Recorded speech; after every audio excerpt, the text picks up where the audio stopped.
교갱협은 저희 교단 뜻있는 목사님들이 결성하여 오늘날까지 좋은 활동을 많이 해오고 있는 단체로 알고 있습니다. 오늘 개회 예배 시간에 제가 어떤 말씀을 여러분에게 드릴까 하다가 한국 교회가 개혁할 일이란 주제를 가지고 말씀드리고자 생각했습니다. 갱신협의회이기 때문에 우리는 부절히 항상 갱신하고 개혁해야 할 것이기 때문입니다. 중세교회의 일탈을 성경이 가르친 교훈대로 바로잡고자 독일의 마르틴 루터가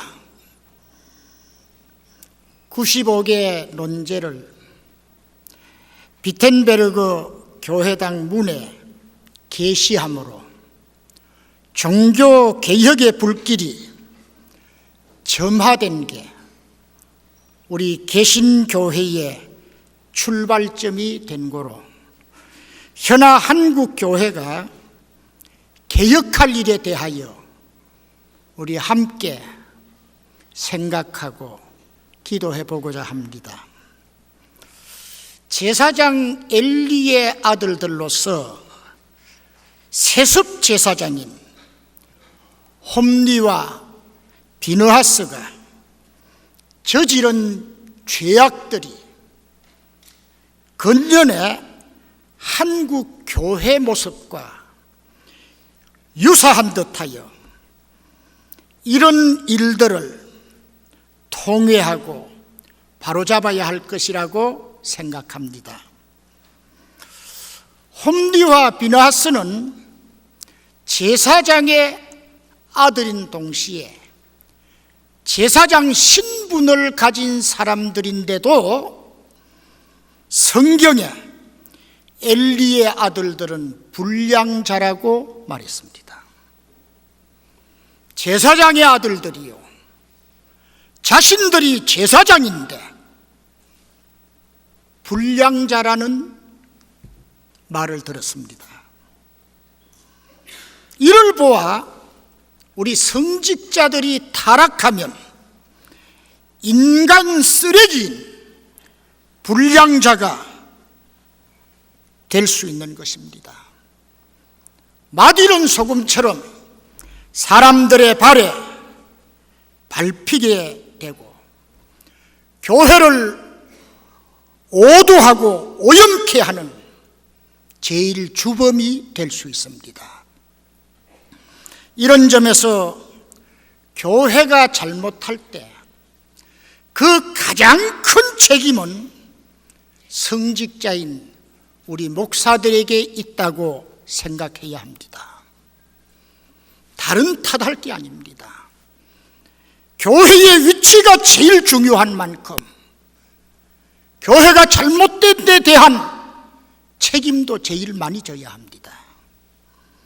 그러면 지금의 한국 교회는 과연 바로하고 잘하고 있는지 돌아볼 때 그렇다고 고개를 끄덕이며 긍정하기가 어렵습니다. 외형만 놓고 보면 종교개혁 시대의 가톨릭 교회처럼 그 사회의 주류 세력이 되어 있습니다. 교세, 물질, 권력 등 한국 교회가 보유하고 있는 그 외형은 엄청납니다. 그러나 초심을 잃어버렸습니다. 기득권에 안주하게 되었습니다. 신앙과 성경 외적인 인본적이고 물량적이고 세속적인 경향에 기울어지므로 그 일탈이 위험 수위를 넘나들게 됐습니다. 이제는 도가 넘어가고 있구나. 한국 교회가 제동이 걸리지 않고 이 상태가 그대로 나가다가는 어디까지 가겠는가? 위기감을 느끼게 하고 있습니다. 그래서 지금이라도 경각심을 가지고 뜻있는 성직자들이, 교회 지도자들이 개혁해 나가지 않으면 비탈길로 내리다라 갈릴리 바다에 빠져 몰사한 2,000마리의 돼지떼처럼 될 수 있다는 사실을 통절히 느껴야 합니다. 그러면 이 시점에서 과연 한국 교회가 개혁할 일들이 무엇이겠는지 홈디와 비누아스의 경우를 들어 3가지로 말씀을 증거하려고 합니다. 첫째, 예배의 속화를 직시하여 개혁을 해야 합니다. 본문 17절에 홈디와 비누아스에 대하여 이 소년들의 죄가 여호와 앞에 심히 크면 그들이 여호와의 제사를 멸시함이었더라고 했습니다. 이들이 지은 죄가 너무 큰 것이 무엇이냐? 여호와의 제사를 멸시함이었더라. 예배를 멸시함이었더라는 것입니다. 이들은 세습 제사장으로 신앙이 없었습니다. 그냥 물려받았고 자기 신앙이 아니었습니다. 그래서 12절에 엘리의 아들들은 행실이 나빠 여호와를 알지 못하더라고 했습니다. 여호와를 알지 못하더라. 제사장의 아들들이, 현재 제사장들이 여호와를 알지 못하더라. 이것이 그때 현실이었습니다. 그러다 보니 이들은 신도들 가운데 제사를 드리러 와서 그 제물을 삶을 때에 제사장의 사환이 3살 갈고리를 가지고 와서 냄비와 속과 큰 속과 가마에 찔러 넣어 가지고서 고기를 끄집어냅니다. 그리고 하나님께 드리기 전에 제사장이 이것을 선취했습니다. 먼저 가져다가 먹었습니다. 심지어 기름을 태우기 전에도 제사장의 사환이 제사장에게 구워드릴 고기를 내라고 강제로 빼앗다시피 해가지고 가져갔습니다. 하나님을 두려워하는 제사장이라면 어떻게 그런 일들을 할 수 있겠습니까? 신전의식이 없었기 때문입니다. 하나님을 경외하는 믿음이 없었기 때문입니다. 이것은 월권인 동시에 제사법도에 어긋난 것이었습니다. 인본적이며 탐욕적인 것이었습니다. 원래 화목 제물인 경우에 제사장의 분깃은 그 제물의 가슴과 뒷다리입니다. 그 과정은 기름을 여호와께 불살라 바치고 그 다음 가슴을 요제로 여호와께 드리고 뒷다리를 거제로 여호와께 드리고 그 후에 이것들을 제사장의 몫으로 가져가는 것입니다.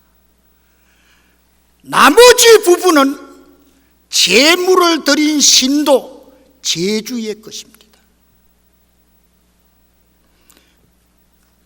그런데도 이들은 기름도 태우기 전에 날걸로 구워 먹겠다고 그냥 가져가고 가마솥에 있는 것을 3살 갈고리로 찍어가지고 끄집어내 가지고 가서 먹고 그랬습니다.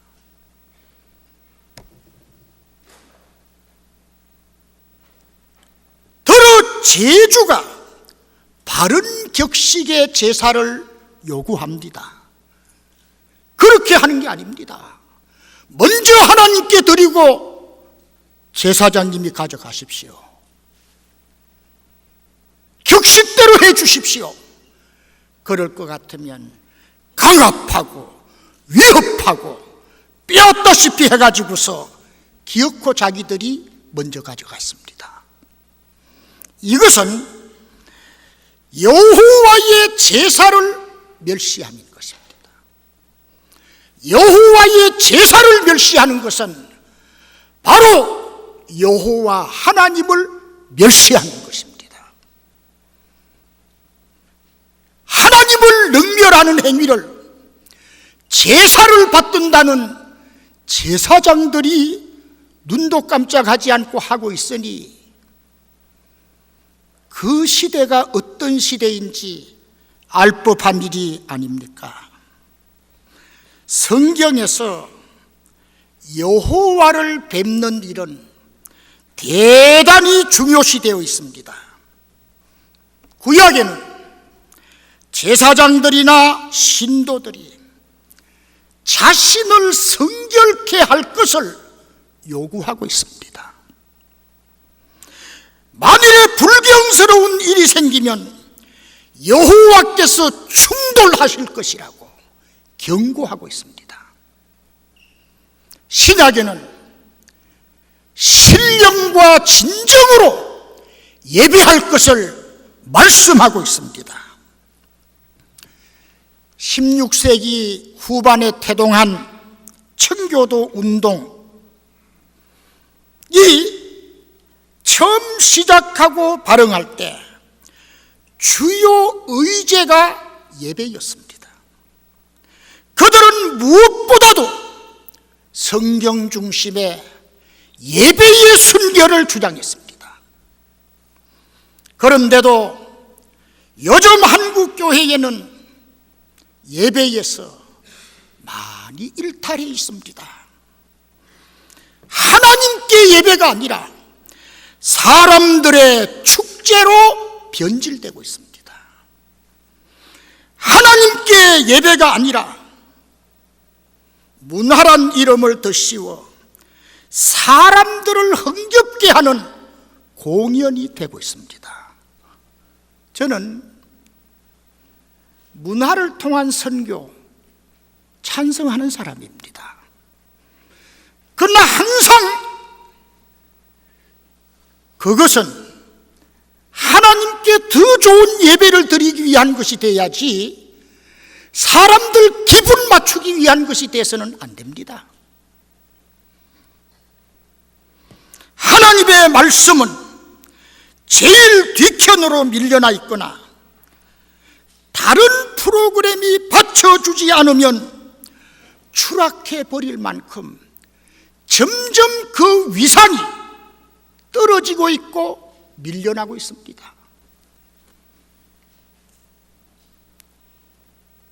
영감과 활력과 감동은 예배의 필수적입니다.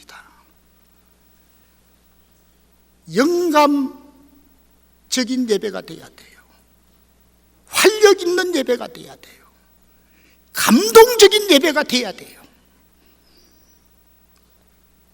그러나 인위적인 게 지나쳐서 공연이 되고 오락이 되고, 그렇게 되면 예배의 신비감이 없어집니다. 예배의 거룩성이 없어집니다. 예배의 신령성이 없어집니다. 예배의 속화와 타락으로 추락하게 됩니다. 그래서 어느 만큼 그 예배를 더욱 돋보이게 하느냐, 그 정도를 잘 측정하지 아니할 것 같으면 사람들의 기분과 감정에 맞추는 오락이 되고 맙니다. 공연이 되고 맙니다.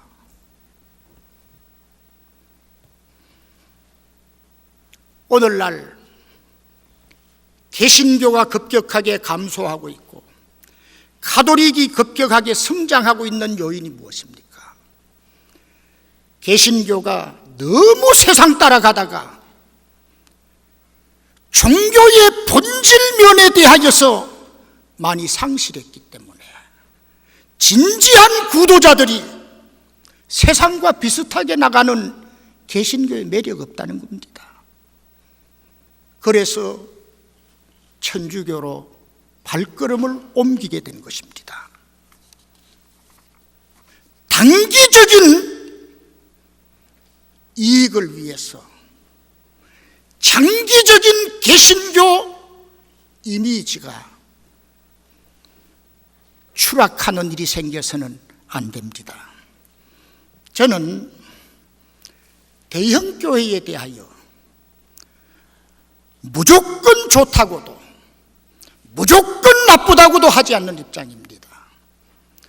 대형교회가 기여하는 요소가 엄청나게 많습니다. 그러나 그것이 잘못하면 많은 폐단도 조성할 수가 있습니다. 우리 교단에도 훌륭한 대형교회들이 많이 있어요. 그것은 우리 교단의 자랑거리입니다. 만천여 교회가 되는 제일 큰 교단에서 어떤 면에서 그 교단의 간판이 될 만한 교회들이 너무 없을 것 같으면 그것도 교단의 위상에 좋은 것은 아니거든요. 그런데 그런 대표성을 띠는 교회들이 이미지까지 좋고 사람들에게 칭찬을 받을 것 같으면 그 이상 좋을 수가 없습니다.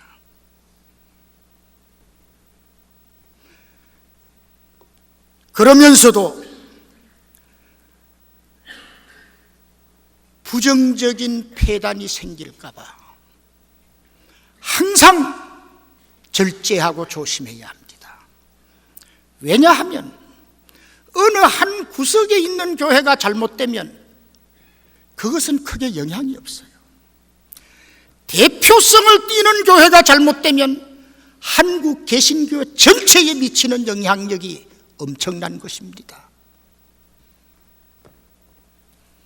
대형 교회는 그 잠재력이나 그리고 그 지명도나 그리고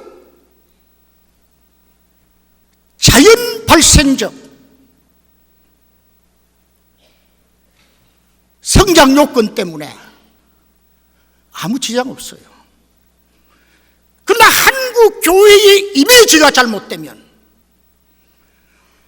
전체 교회적으로는 큰 손해를 보게 됩니다. 그렇기 때문에 항상 어느 선까지 되는 것이 한국 교회 전체에 유익을 주는 것인가, 내 교회만 생각하는 것이 아니고 그것을 잘 재야 하는 것입니다.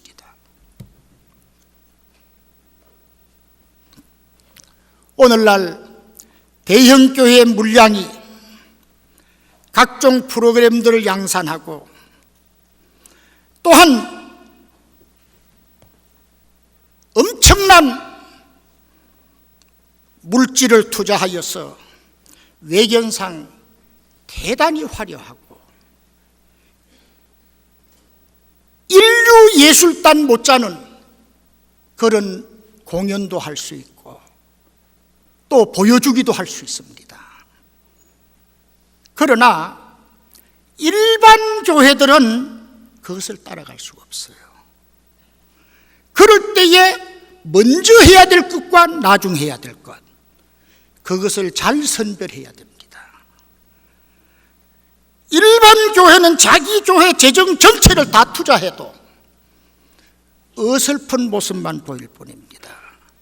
오늘 전부 안목이 높아져서 영상 매체들을 통해서 세계적인 공연을 다 보고 있고, 그이들의 안목이나 그이들의 모든 수준이 엄청 높아져 있기 때문에 충족을 못 시켜요. 그러다 볼 것 같으면 어떤 유혹을 받느냐? 재미있게 오락적으로 하자, 좀 더 특별한 짓을 하자. 그러다 보니까 별별 짓들이 다 나오게 되는 겁니다.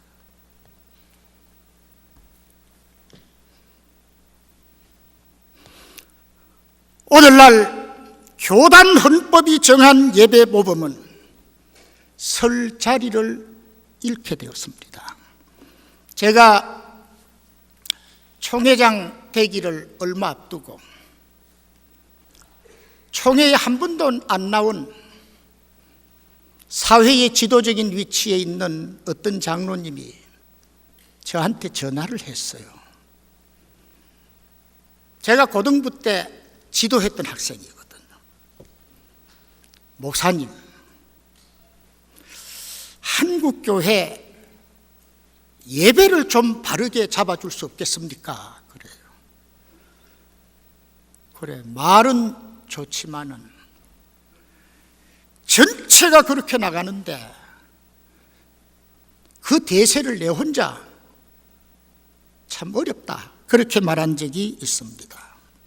우리는 시대에 따라서 적정한 변화는 있어야 합니다. 그러나 그 적정한 변화라고 하는 범위를 넘어가면 안 됩니다.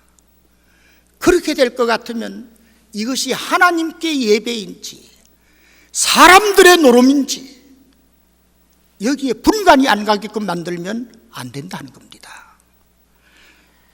혼비와 비누아스처럼 예배를 멸시하고 여호와를 능멸하는 그런 자리로 들어가서는 절대로 안 됩니다. 우리가 성경에 보면 헤롯 왕이 두로와 시돈 백성을 효유할 때에 그들이 이는 신의 소리요 사람의 소리가 아니로소이다 하니까 헤롯이 그 영광을 하나님께 돌리지 못하고 자기가 마치 하나님인 것처럼 받아 챙기려다가 괘씸하게 여긴 하나님이 치시니 충이 먹어 죽으니라 그랬습니다. 하지만 베드로 사도는 고넬료가 그의 집에 초청하고 그 앞에 하나님을 뵙는 것처럼 엎드려 맞이할 때에 일어서라, 나도 사람이다, 신격화되는 것을 거부했습니다.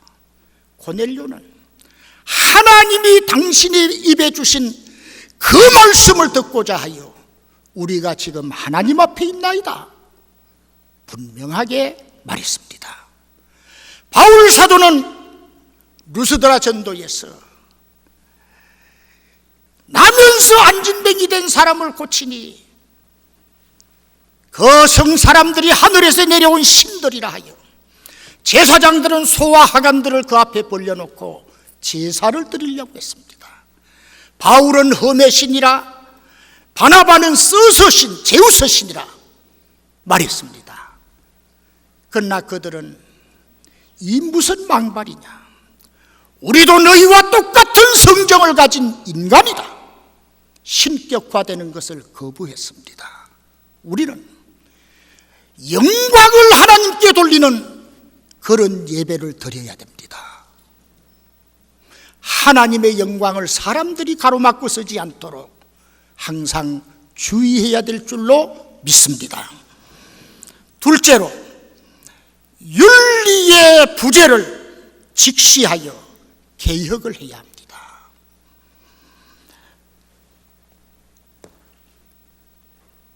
사무엘상 2장 22절에 홈리와 비느하스에 대하여 엘리가 매우 늙었더니 그의 아들들이 온 이스라엘에게 행한 모든 일과 회막문에서 수종드는 여인들과 동침하였음을 들었다고 했습니다. 엘리 제사장이 자기 아들들이 온갖 죄악을 저지르고 회막문에서 일하는 여자들과 동침하는 사실을 들었다고 말했습니다. 홈리와 비느하스가 저지른 온갖 비행 중에는 사욕과 더불어 성적인 문란 행위가 있었습니다. 그것은 자원하여 회막에서 제구를 씻는 등의 일로 봉사하는 여인과 동침한 행위였습니다. 하나님 앞에 제물을 드리는 제사장들, 제사를 받드는 제사장들 얼마나 성결해야 하는데, 그들의 원력으로 7월 10일 대속죄일에는 지성소까지 들어가야 되는데, 이러한 제사장들이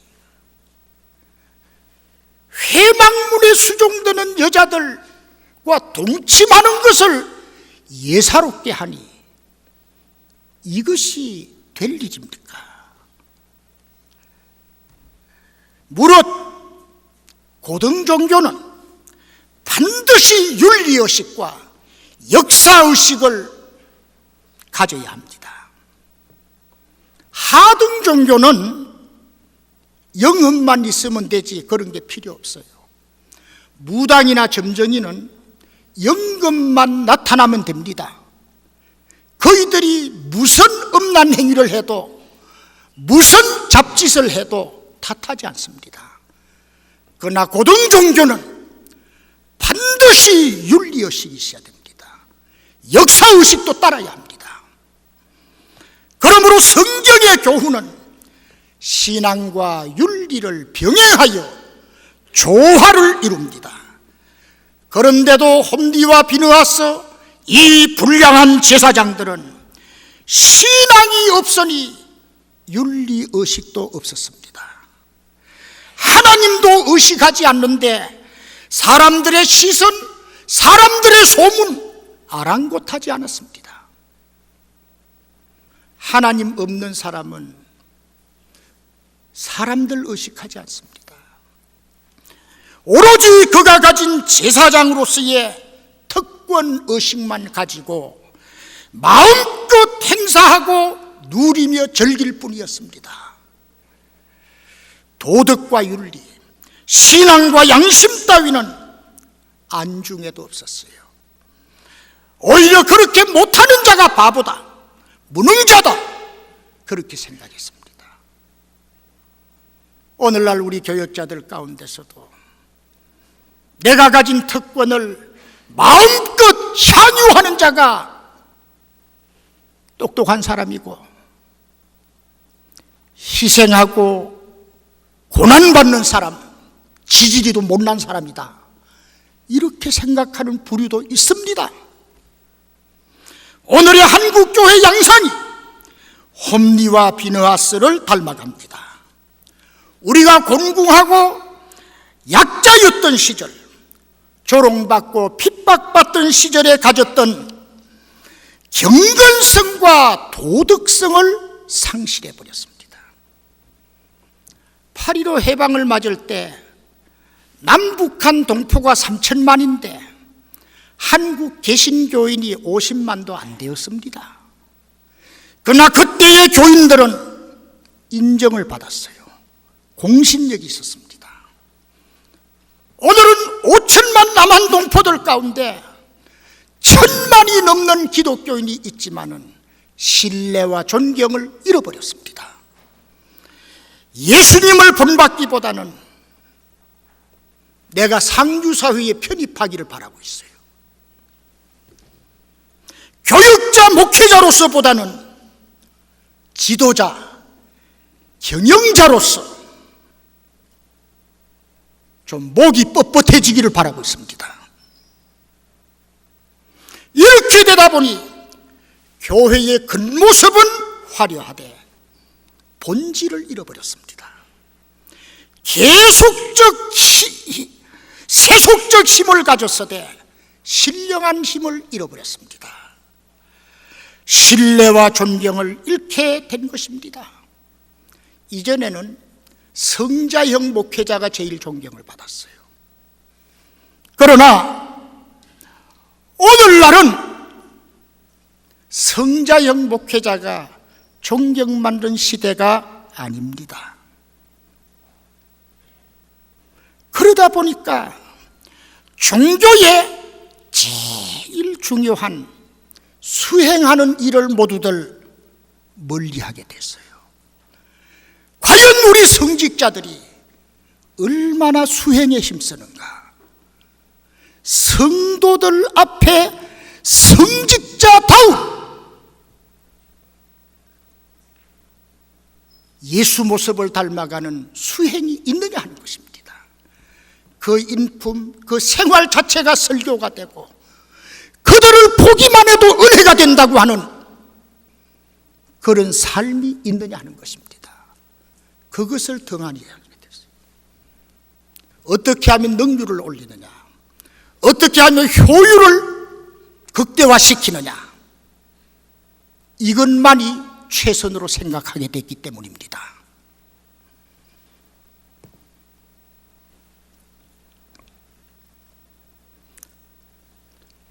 공교회가 사유화되어 목회 세습이 예사롭게 됐습니다. 저는 목회 세습에 대하여서 무조건 다 잘못이라 그렇게 보는 입장은 아닙니다. 그러나 그것이 농촌이나 어촌이나 낙도나 이런 가난하고 열악한 교회의 세습일 때는 미덕일 수 있으나 도시에 온갖 것을 다 갖춘 것을 능력도 검증되지 않은 사람에게 대물림하는 이것은 많은 사람들에게 비판을 받을 요소가 있습니다.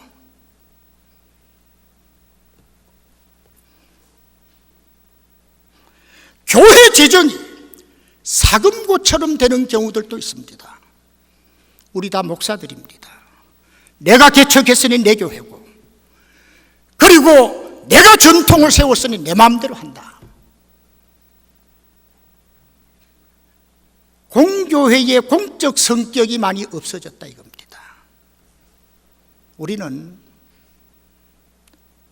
내가 너무 후달려도 안 되겠지만은 건전한 상식선에서 하나님의 교회를 목회해야 됩니다. 더불어 성적인 문제도 오늘의 교회가 극복해야 할 개혁 과제입니다. 성직자나 지도층에 이런 문제들이 일어나게 되면 특히 그들이 유명 인사일수록 한국 교회의 위상은 곤두박질하게 됩니다. 저 숨은 인물일 때에는 그 지역에서 끝날 일이지만은 한국 교회의 유명 인사일 때에는 한국 교회 전체가 먹칠을 하게 되는 겁니다. 그러므로 한국 교회는 신뢰받을 수 있는 교회로 개혁해야 합니다. 교회가 윤리적으로 절도 있게 나가지 아니하면 세상과 부안해동하는 온갖 무리들이 심지어 동성애까지 합법화하자고 당당하게 주장하게끔 됩니다. 이단 사교가 공공연히 교회와 경쟁하겠다고 도정장을 내게끔 됩니다. 복음선교도 공개적으로 비판하고 방해하게 되는데 이 모든 게 교회에 대한 멸시가 깔려 있습니다. 무슨 말이냐? 자기들보다 더 나을 게 하나도 없다는 겁니다. 너가 도덕적으로 우리보다 더 나은 게 뭐가 있느냐? 전에는 엄지에 움츠러들던 사람들이 이제는 내놓고 정면으로 해보자고 대듭니다. 교회가 얼마나 멸시를 받았으면 이렇게까지 됐느냐 하는 겁니다.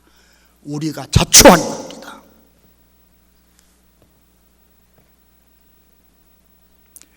교회가 우리 사회의 신뢰와 존경을 받으면 온 사회가 그런 자들의 도전을 허용하지 않습니다. 그러나 교회에 대하여서 반감을 가진 사람들이 많아질수록 그거나 이거나 똑같다고 생각하고 은근하게 그쪽을 부추기게 되니 교회가 낭패나게 된 것입니다. 고려 말에 신돈이란 요성이 나라를 뒤흔들었습니다. 제정 러시아 말기에 라스푸틴이란 성녀가 나라를 뒤흔들었습니다. 그들의 권력은 왕이나 황제에 버금가는 것이었습니다. 그렇게 많은 영향력을 가졌지만은 그것이 그가 속한 종교를 몰락시키게끔 하는 것입니다. 영향력이 문제가 아닙니다. 영향력을 많이 가진 사람일수록 그가 한번 잘못하게 되면 그 종교까지 꽈당당 넘어갑니다. 셋째, 말씀의 실종을 직시하여 개혁을 해야 합니다. 사무엘상 4장 11절에 홈리와 비느하스에 대하여 하나님의 괴는 빼앗겼고 엘리의 두 아들 홈리와 비느하스는 죽임을 당하였더라고 했습니다. 법궤를 빼앗기고 홈리와 비느하스는 죽임을 당하였더라. 이스라엘이 블레셋과 싸우려고 나가서 에베네셀에 진치고 블레셋은 아벡에 진쳤는데 첫 번째 전투에서 이스라엘이 패하여 4,000명이 죽었습니다. 이에 이스라엘 장로들이 긴급히 모여서 인원한 결과 궁여지책으로 실로에 있는 법궤를 전쟁마당으로 옮겨왔습니다. 그리고 그 법궤 양편에는 제사장인 홈리와 비느하스가 함께 있었습니다. 이 법궤가 들어올 때에 이스라엘 진중에는 사기가 올라갔습니다. 블레셋 진중은 두려워 떨었습니다. 그러나 오히려 블레셋 사람들이 죽기 알며 살기다 필사적으로 치고 나오니까 이스라엘 보병 3만 명이 엎드려졌습니다. 법궤는 블레셋에게 빼앗겼습니다. 보위하던 홈리와 비느하스는 죽임을 당했습니다. 이 소식이 실로의 엘리 제사장에게 전달됐습니다.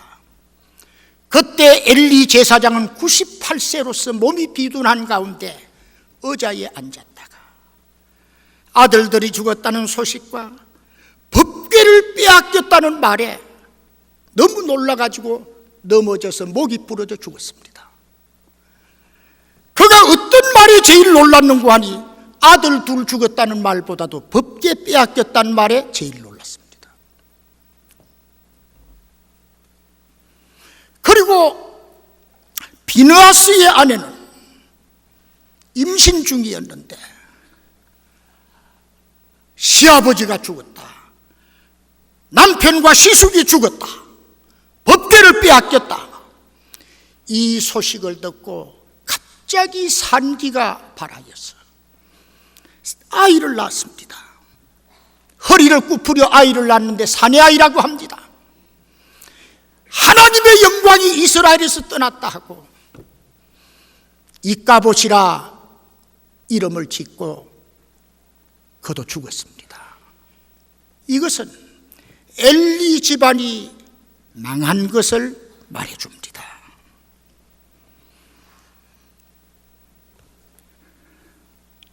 우리는 여기에서 이스라엘이 법궤를 전쟁터에 가져나갔으면 지성소에 있어야 할 법궤를 사람들 편리와 구미에 따라 함부로 내돌리고 잘못 사용한 것이라고 할 수 있습니다. 우리 사람들이 어떤 주술적인 기적을 기대하고 성경을 오용하면 안 됩니다.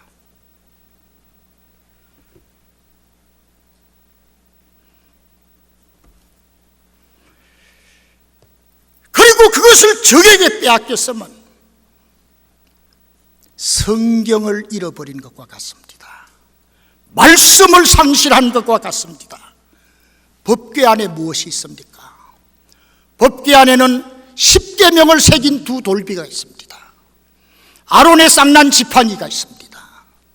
이스라엘이 광야에 행하면서 먹었던 만나 항아리가 있습니다. 이것은 바로 하나님의 말씀을 뜻하는 것입니다. 그러므로 이것을 잃었다고 하는 것은 이스라엘의 하나님의 영광이 떠난 것을 말합니다. 그래서 개혁자들은 솔라 스크립투라 오직 성경을 말하지 않았습니까?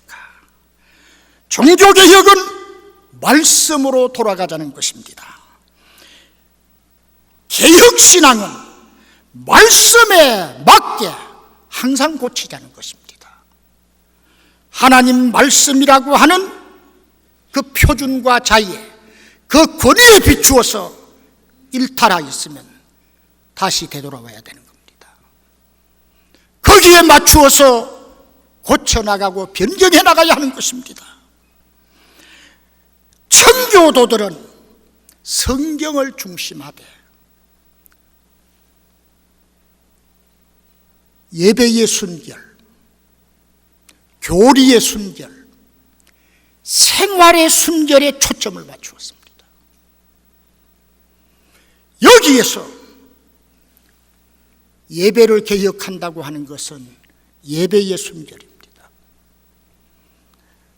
윤리의 부재를 개혁해야 한다는 것은 생활의 순결입니다. 말씀의 실종을 되찾아야 한다는 것은 교리의 순결입니다. 그러면 오늘의 한국교회는 과연 말씀대로 나가고 있습니까? 말씀 중심의 강단이 되어 있습니까? 유감스럽게도 말씀보다 사람의 소리가 대종을 이룹니다. 설교 외적인 것들이 설교란 이름으로 강단을 어지럽히고 강단의 품격을 떨어뜨리니 온갖 것이 다 설교와 동등한 위치로 강단에 오르고 있으며 또한 오르려고 합니다. 여러분, 예배는 참으로 귀한 것입니다. 그 예배의 제일 중심 부분이 가운데 토막이 설교입니다. 우리 개신교는 하나님의 말씀이 바로 선포되고 성례가 합법적인 성직자에 의하여 거행되고 한 가지 덧붙인다면 교회의 순결과 질서를 위하여 권징이 시행되면 그것이 하나님의 교회라고 했습니다. 이 하나님의 말씀은 믿는 자나 믿지 않는 자나 다 그들에게 전파됩니다. 믿는 자에게는 그들의 신앙을 강화시켜주고 믿지 않는 자에겐 신앙이 발생하도록 합니다. 그렇지만 성례는 믿는 신자들의 믿음을 강화시켜줄 뿐입니다.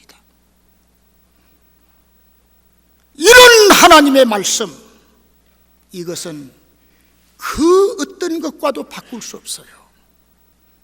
그런데 오늘날 많은 일반 신도들이 강단에 너무 온갖 사람들이 다 등장하다 보니까 설교하고 간증하고도 구별을 못하고, 설교하고 유명 인사의 강연하고도 구별을 못합니다. 똑같은 걸로 생각해버려요. 설교의 격을 떨어뜨렸습니다. 설교만이 가지는 독특한 권위와 생명력을 우리 스스로 깎아내렸습니다.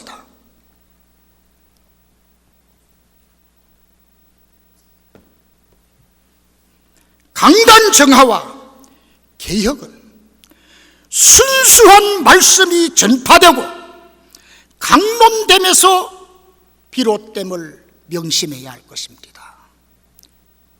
교회는 성경을 보수하는 일과 성경을 전파하는 일, 양면적인 사명을 가집니다.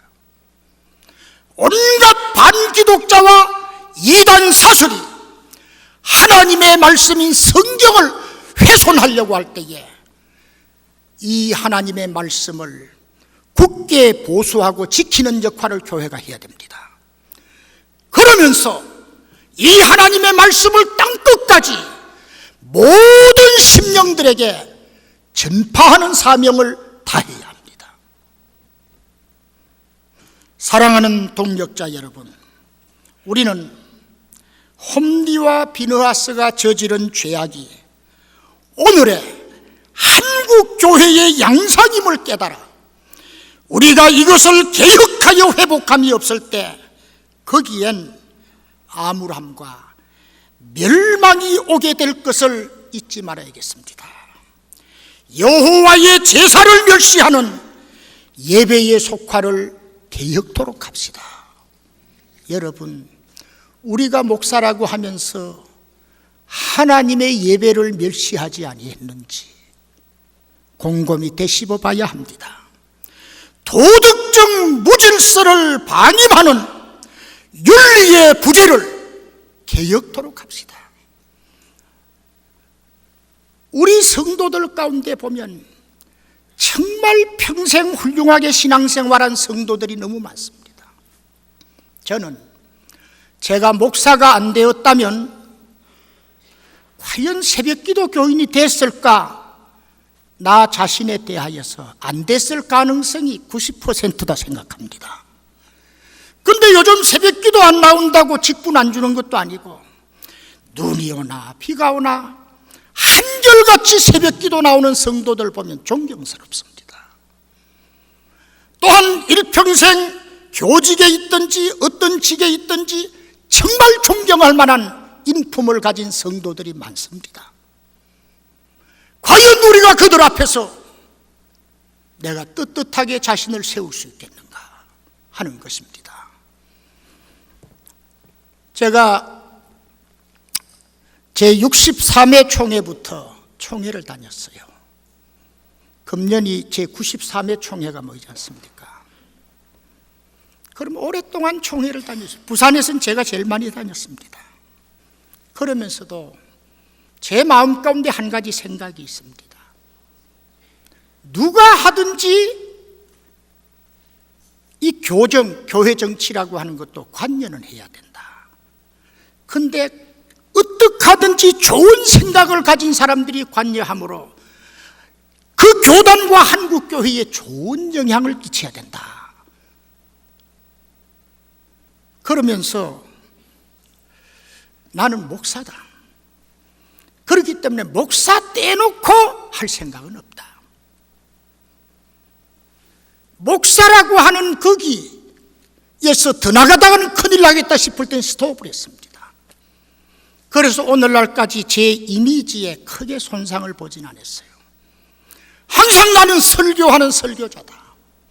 내가 강단에 서기에 양심에 부끄럽지 않아야 한다. 이 생각을 늘 가졌습니다. 강단에 서는 사람인데 강단에 서기에 양심에 부끄럽지 않아야 된다. 저는 목사의 권위가 당회장권보다도 강단권이 진정한 권위라고 봅니다.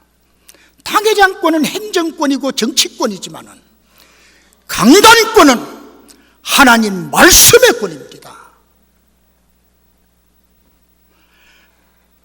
그리고 교회의 지도권을 의미하는 말씀의 실종을 개혁토록 합시다.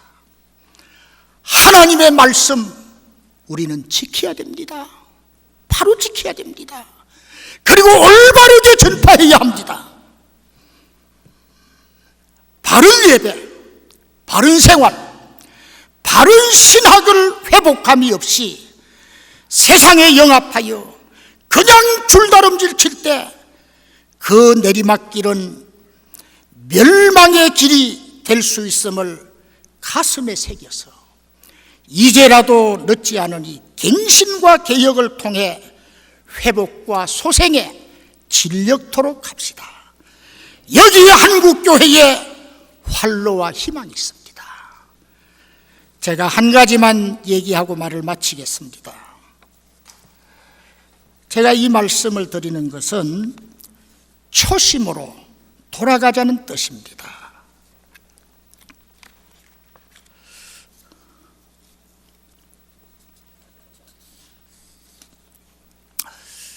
우리가 다 처음 목사 되겠다고 출발할 때에 그래도 본심을 가졌었어요. 하나님 앞에 은혜 받고 눈물로 서원하고 그랬던 사람들입니다. 이러한 우리가 어느덧 자기도 모르게 이 교회의 흐름에 따라서, 교계의 흐름에 따라서 변질돼 버렸어요. 우리는 초심을 가져야 됩니다. 제가 우리 나이로 19살에 목사의 소명을 받았습니다. 그래서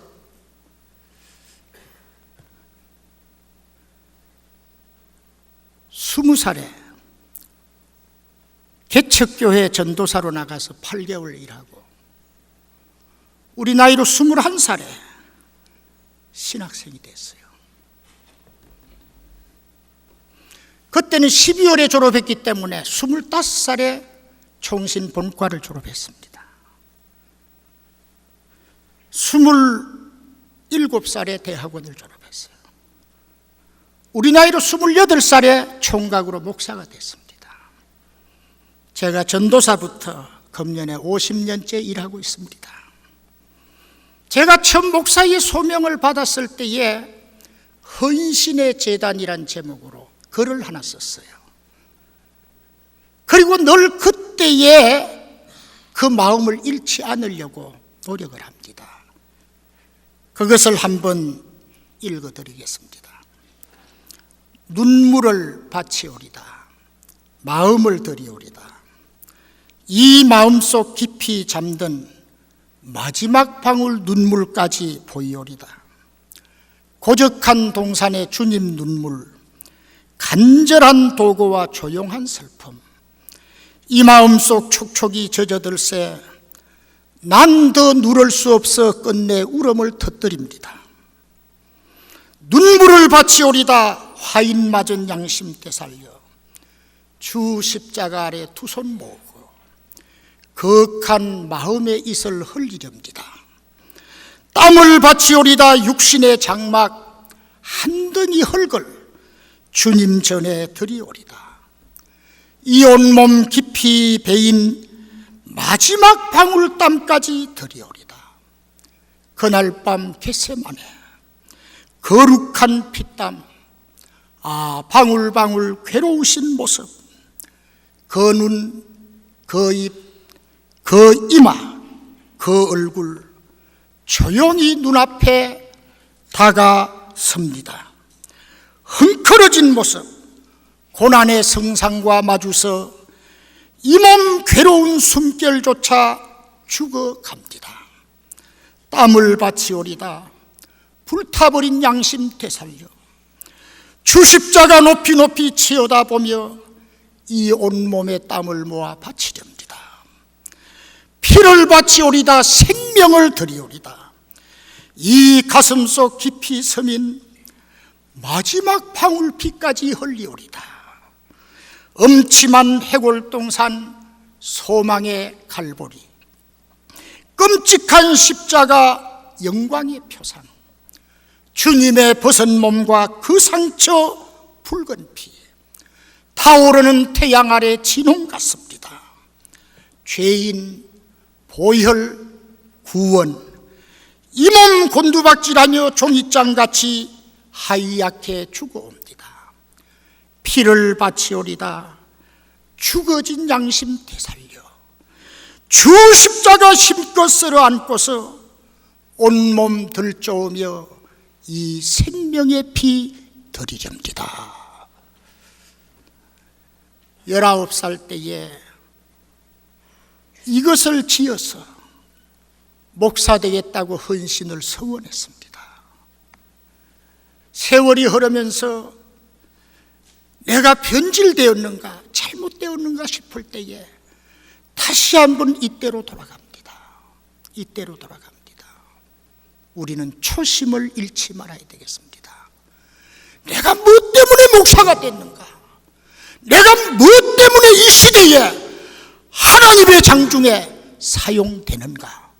이것을 바로 새겨서 정말 한국교회에 올바르게 쓰임받는 여러분들이 다 되시기를 바랍니다. 기도하겠습니다. 거룩하시고 사랑이 무한하신 하나님 아버지여, 은혜를 감사합니다. 오늘 부족한 이 종이 사랑하는 우리 동역자들에게, 우리 후배들에게 하나님의 말씀을 증거했습니다. 홈리와 비느하스는 제사를 멸시하였습니다. 홈리와 비느하스는 도덕성을 잃어버렸습니다. 홈리와 비느하스는 법궤를 빼앗겼습니다. 오늘날 우리 한국교회에 이런 양상이 번져가고 있지 않는지 철학에 돌아보며 하나님의 말씀인 성경을 지킬 수 있게 하시옵고 올바르게 전파할 수 있게 하여 주시옵소서. 우리가 진실로 생활의 모범을 보이고 인격이 설교가 되게 하여 주시옵소서. 또한 우리 모두 하나님 앞에 예배를 드릴 때에 신령과 진정으로 예배를 드리게 하시옵고 하나님께 영광 돌리게 하시옵기를 간절히 바랍니다. 예수님 이름으로 기도하옵나이다. 아멘.